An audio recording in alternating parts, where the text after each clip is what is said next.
Pronto, então vamos aqui para a última parte da nossa aula.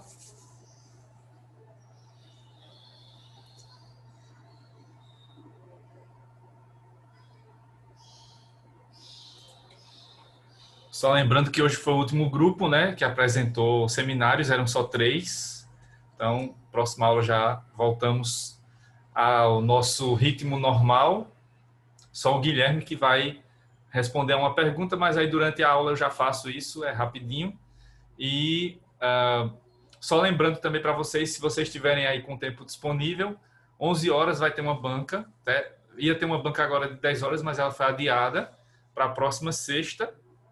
Então, a banca que teríamos hoje de 10 horas não vai ter essa de 11 horas. Então, se vocês tiverem um tempinho disponível, eu vou daqui a pouco mandar o link lá para o grupo dos representantes e aí vocês vão poder assistir a banca, tá certo?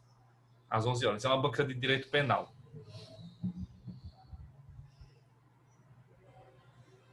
Bom, então, deixa eu encerrar aqui, seguir aqui com esse assunto, né? Então, seção da herança, estava falando disso, né? Então, os bens da herança, quando há uma nova transmissão, né? Um herdeiro renunciou, ou, por exemplo, uma parte que seria lá destinada ao testamento volta para a legítima, isso já foi feito após a cessão, né? Isso acontece depois que a cessão foi concluída, então esses bens ficam para o herdeiro e não vão para o cessionário, como eu estava dizendo antes do intervalozinho aqui técnico, né? Isso só pode acontecer se houver previsão expressa no contrato de cessão.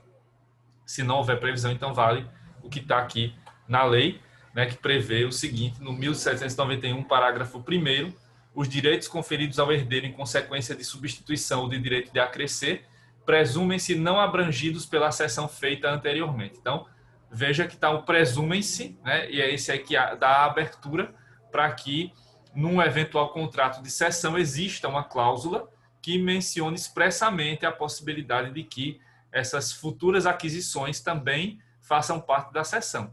Mas aí só se houver previsão expressa no contrato. Se não houver, esses direitos são do herdeiro. E aí, fazendo gancho, né, com o que o pessoal falou hoje do grupo, né, sobre o direito de representação. Então, quando se fala em substituição, seria aqui, no caso, uma parte lá do testamento, né, um bem do testamento que não teve herdeiro, né, que se configurou como tal, ou o bem, por alguma razão, teve que voltar para o acervo da legítima. Então, esse bem é dividido, né, de maneira equitativa entre os herdeiros todos, inclusive o cedente, porque ele não renunciou, né, ele aceitou a herança. Então, pelo fato de ele ter aceitado a herança antes de cedê-la, então ele tem direito a essa parcela da herança. Então, essa parcela é dele, né, segundo aí a previsão desse dispositivo. O direito de acrescer, que seria também aqui relacionado à herança testamentária ou herança legítima, né, se é algum herdeiro que ainda não tinha se manifestado, renunciou, então essa parcela da herança volta para o acervo, né, para ser dividido entre os demais herdeiros, e aí o cedente está lá, é herdeiro, então ele pode sim receber essa parcela da herança também, certo? Bom, aí deixa eu só falar um pouco sobre esse outro tema aqui, que é o nosso próximo, né, que a gente vai ver ao longo da próxima semana, que é a transmissão de bens, direitos e obrigações do decujus, né, que é um tema fundamental aqui para entender como é que funciona nessa dinâmica de transmissão dos direitos, das obrigações, dos bens, né, do decujus.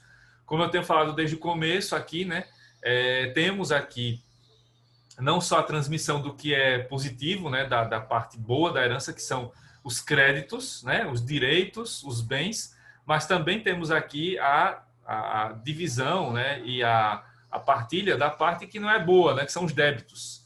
Então, não dá para escolher, né, o herdeiro não pode escolher, como a gente já viu na aceitação, na renúncia.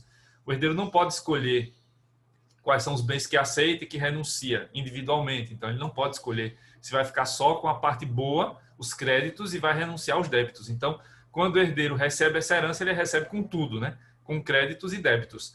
E aí, nesse assunto, a gente vai ver de maneira detalhada como isso vai acontecer. Esse assunto ele não está muito detalhado em todos os autores, né? Quem trata isso melhor é a Maria Berenice Dias, certo? no livro dela, no Manual das Sucessões, vai estar o capítulo, deixa eu encontrar aqui, capítulo 24. Transmissibilidade de direitos e obrigações. Então, esse capítulo 24 da Maria Berenice Dias vai ser a base que eu vou utilizar aqui para esse assunto, certo?